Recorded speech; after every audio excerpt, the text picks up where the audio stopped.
Cardinal red paint. A rotary command dial where GMC has never put one.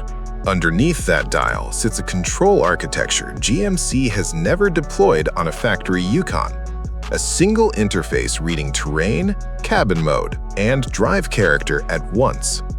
I'm not explaining how yet. Stay with me, because the reasoning behind that decision changes how you think about what a $120,000 GMC actually buys. As for whether that price makes sense, my answer depends entirely on whether you're cross-shopping this against Cadillac's horsepower war or Lincoln's refinement game.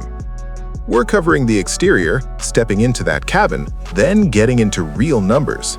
But first, the backstory.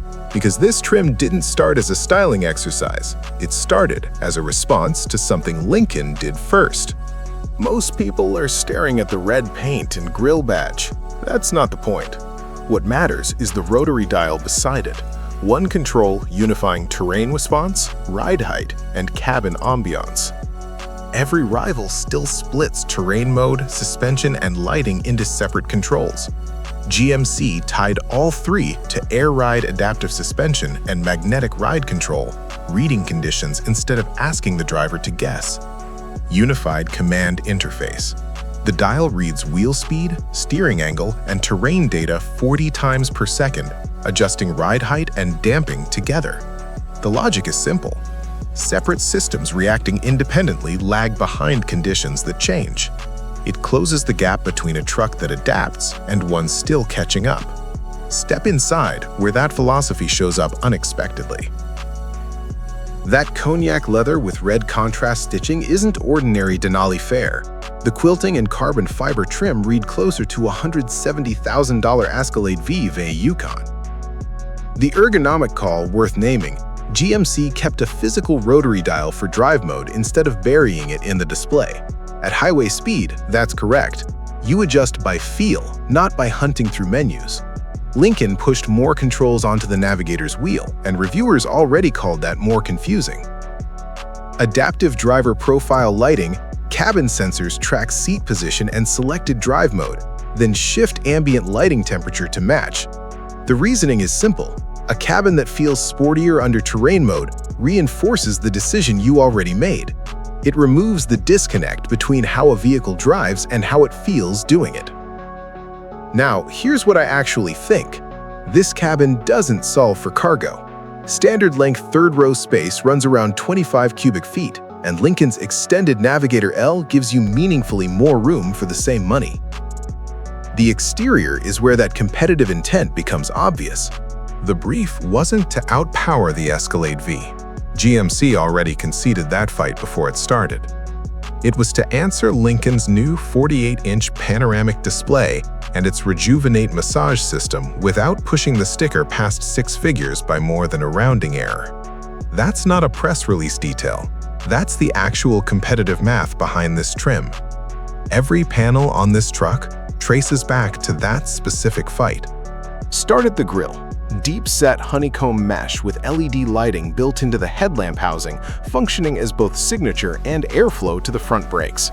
The fender line widens just enough to clear the multi-spoke dark machined wheels without looking bolted on. Those wheels aren't just styling. The wider contact patch is what lets the air ride suspension hold this stance without sacrificing comfort on broken pavement. Move to the rear, and the full-width LED light bar carries the GMC lettering dead center, forcing every tailgate line to resolve towards it. Dual exhaust outlets sit low and integrated, not tacked onto the bumper corners like an aftermarket kit. This design holds up in 5 years because every line traces to function, not trend. Under the hood, the story gets more interesting. Engine: 6.2-liter Ecotec 3 V8 with 48-volt hybrid assist, 460 horsepower, 480 pound-feet of torque, 10-speed automatic, 4-wheel drive. In real conditions, that's enough low-end thrust to tow without the transmission hunting for gears on a grade. 48-volt torque fill. The electric motor bridges the gap before the V8's peak torque arrives, eliminating the hesitation you feel stepping into an Escalade-V's throttle off the line. The logic closes a real gap. Cadillac's magnetic ride control 4.0 handles body motion beautifully, but throttle response off idle is still gas only. This eliminates that lag without adding a pound of curb weight. Escalade-V still wins on raw horsepower, no argument there. Navigator counters with a quieter cabin than idle, but gives up towing capacity to get it. The engineering case is closed. The financial one is next. Now, here's what I actually think. Completely straightforward, every decision here traces back to that Lincoln fight. The dial exists because Navigator's wheel controls got messy. The cargo trade-off exists because GMC chased refinement over size. And the hybrid assist exists because Escalade-V made throttle response the new battleground on this segment. Expect this configuration to land between $118,000 and $122,000. Lincoln's Navigator L Black Label starts around $122,000 and climbs past $138,000 as equipped. More screen, more massage, less towing capacity. For context, the real 2026 Yukon Denali Ultimate this trim builds on starts closer to $110,000, so you're paying roughly a $10,000 premium for the hybrid assist and that command dial architecture.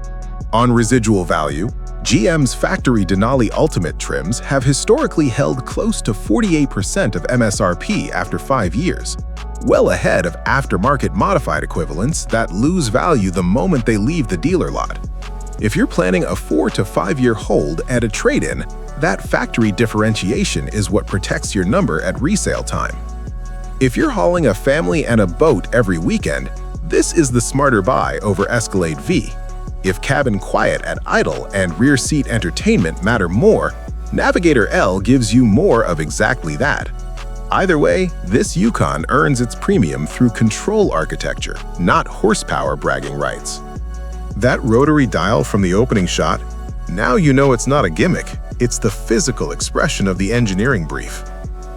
I'd love your perspective if you've put real miles on a Navigator Black Label or Escalade-V. Does that refinement gap hold up or is it marketing? Next up, Escalade-V versus this Cardinal Elite. Subscribe for that comparison. $120,000 for this Yukon Denali Cardinal Elite?